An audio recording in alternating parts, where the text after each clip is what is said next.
सम्मानित देशवासियों, मैं ईश्वर ठाकुर, राष्ट्रीय अध्यक्ष राष्ट्रीय समाजवादी जन क्रांति पार्टी उत्तर प्रदेश वाराणसी से राष्ट्रीय समाजवादी जन क्रांति पार्टी के बैनर के तहत उसके मुद्दे, उसके विचार, उसके प्रवाह को अपनी मुखार बिंदु से प्रचारित एवं प्रसारित करते आपके बीच राष्ट्रीय समाजवादी जन क्रांति पार्टी, यह पार्टी ही नहीं एक आंदोलन है। राष्ट्रीय समाजवादी जन क्रांति पार्टी यह पार्टी ही नहीं एक जन जन की आवाज है।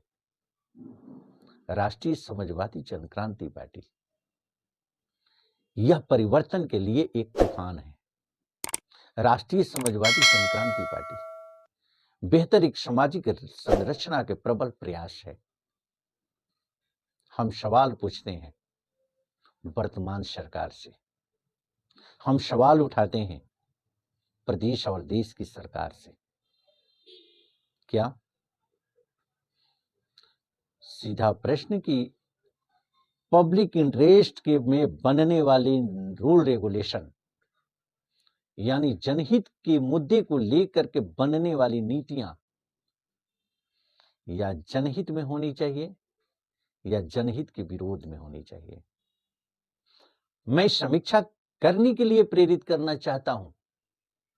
इस पर मैं सरकार से आग्रह करता हूं कि स्पष्ट शब्दों में अपनी अभिव्यक्ति दें, जन जन के बीच यह संदेश जाए। चाहे वो व्हीकल एक्ट 2019 हो, चाहे वो जीएसटी कर कानून हो, चाहे वह ऑनलाइन मार्केटिंग का मुद्दा हो, चाहे वह एफडीआई का मुद्दा हो, चाहे वह विनिवेश का मुद्दा हो, आप पारदर्शी तरीके से पूरे जनमानस के बीच अपने विचारों को क्यों नहीं रखते? ये कहां का जस्टिस है कि हजारों रुपए एक क्लर्कियल मिस्टेक के आधार पर, एक छोटी सी गलती के आधार पर हम पेनाल्टी लगा करके और आर्थिक दोहन करें हम जनता का। ये कहां का न्याय है? ये कहां का न्याय है कि जीएसटी जैसे जटिल कर प्रणाली लगाने के पश्चात हम शिक्षण और प्रशिक्षण की व्यवस्था से जनता को वंचित कर दें? मैं पूछना चाहता हूं, सवाल उठाना चाहता हूं, राष्ट्रीय समाजवादी जन क्रांति पार्टी के प्लेटफॉर्म से पूछना चाहता हूं कि जीएसटी जैसी कर प्रणाली, जो आयातित कर प्रणाली ला करके अगर देश पर थोप दिया गया तो वो कहां है आपका इंस्टीट्यूशन, कहां है आपकी प्रशिक्षण संस्थाएं जहां पर कि जीएसटी कर कानून को लेकर के शिक्षण और प्रशिक्षण दिया जाता हो? सवाल बहुत ही गंभीर है। किसी भी कर की जटिलता को, किसी भी विषय में अग्रसर होने के लिए विषय वस्तु का ज्ञान का न होना, ये कहीं न कहीं से बहुत ही घातक साबित होता है। तमाम तरीके के वाइब्रेशन झेलना पड़ता है, कर देने की व्यवस्था से जूझना पड़ता है व्यापारियों को, चाहे जिस रूप में व्यापार करने वाले लोग हों, पेशा करने वाले लोग हों। ऑनलाइन बिजनेस को लेकर के कभी आपने ये भी सोचा कहां जाएंगे छोटे छोटे दुकानदार? रिटेल के क्षेत्र में एफडीआई को ला करके, हर क्षेत्र में एफडीआई को ला करके, क्या कभी आपने सोचा हमारा एजुकेशन का स्तर क्या है, हमारी टेक्नोलॉजी कहां जा रही है, हमारी आर्थिक स्थिति क्या है, हम उनके मुकाबले में कैसे खड़े होंगे? इस पर कभी चर्चा क्या हमारी सरकार ने किया? हमें कुटीर उद्योगों को बढ़ावा देते हुए अपनी आर्थिक स्थिति को मजबूत करने की जरूरत है।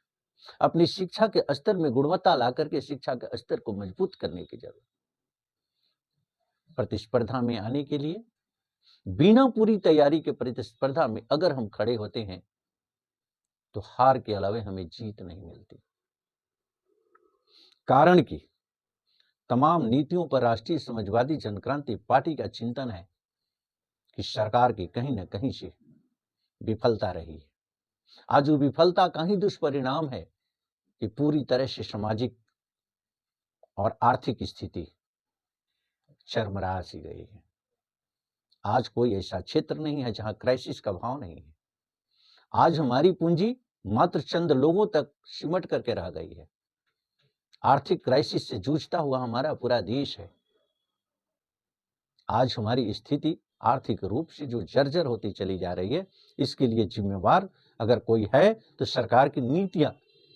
राष्ट्रीय समाजवादी जनक्रांति पार्टी सरकार को नीतियों को दोषी मानते हुए जनहित के मुद्दे पर विशेष करके ध्यान केंद्रित करना चाहती है कि कुंठित मानसिकता से ऊपर उठ करके अपनी छोटी राजनीतिक स्वार्थ को छोड़ करके ब्रॉड स्केल की सोच को लेकर के काम करने की जरूरत है, जिससे कि सरकार की नीतियां जनहित में साबित हो और शैक्षणिक और आर्थिक उत्थान हो, जिससे कि बेहतर सामाजिक संरचना हो सके।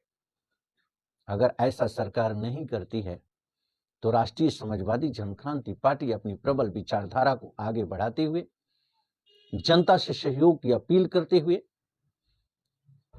जनहित में कार्य करने वाले लोगों को पूरी तरह से सक्षमता से साथ देते हुए उसे सत्ता में भेजने का कार्य करेगी। अब बेहतरीन नीतियां बना करके जनता को सुखद अनुभूति देने का कार्य करेगी, जिससे कि सारे बादरीश्वर पर केस नियंत्रण हो सके। राष्ट्रीय समाजवादी जनक्रांति पार्टी की सोच एक प्रबल विचारधारा जनहित में लगातार अग्रसर है। लगातार यह मिशन आगे बढ़ रहा है। आने वाले दिनों में एक बेहतरीन सामाजिक संरचना होगी, इसमें कहीं कोई संशय नहीं है।